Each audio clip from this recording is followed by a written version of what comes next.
Now, your ABC6 Storm Tracker weather with Chief Meteorologist Jeff Denoyer.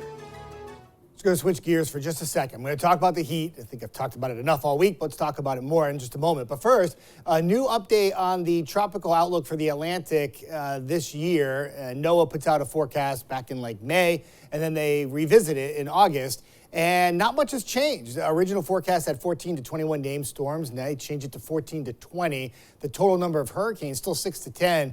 And they shaved one off the major category. Instead of 3 to 6, they'll be 3 to 5. So not much of a change. You think, well, why is it important? Well, what's important is that we've only had 3 named systems so far. We have yet to have a hurricane in the Atlantic so far this season. And if we're going to hit that forecast, that just gives you a little clues you in at how crazy the hurricane season could get as we go into late August, September, October, November. We're getting into peak season in about 2 weeks. So to get to that total that you just saw there, we're going to add a lot more little green icons to all these names, and that's not good news. So something that we still have to keep an eye on. Never sleep on the tropics because it can just fire up at any time, and next thing you know, you got named storm after named storm after named storm. It gets very busy.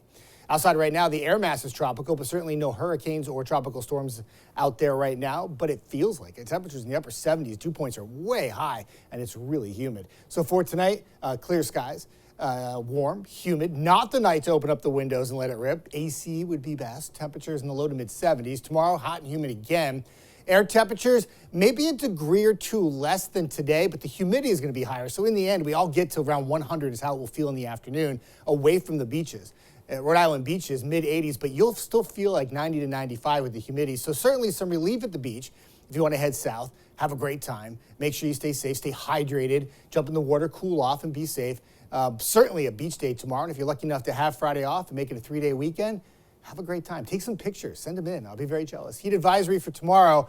Nothing yet for the weekend, though it's still going to be pretty steamy for Saturday and Sunday. I imagine that the heat advisory tomorrow will run its course, and then we'll have nothing Saturday, but probably another heat advisory for Sunday, because this is a long duration event. This isn't going to be like hot every single day for the next 6 days, but there's going to be incredible amounts of humidity as we go into Friday, weekend, and early next week. So there's no real end in sight in terms of the humidity, though the temperatures may come back down just a little bit next week. So Futurecast, let's time out some rain. See if we get some rain while we're all hot and humid, right? That would cool things off tomorrow. Around the morning, there's no rain. A little flare-up of some storms in the Boston area, like just before noon. But in the afternoon, it does look like some storms will fire up. Any storm that does fire up is a heavy rainmaker. Looks like mainly for areas away from the coast. Best chance will be like northwest of 95.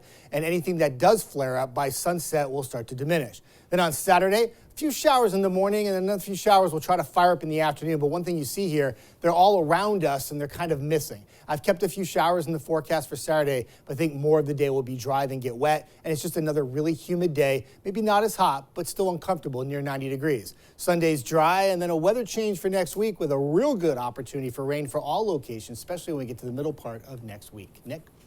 Thank you, Jeff. You saw the send-off tonight for the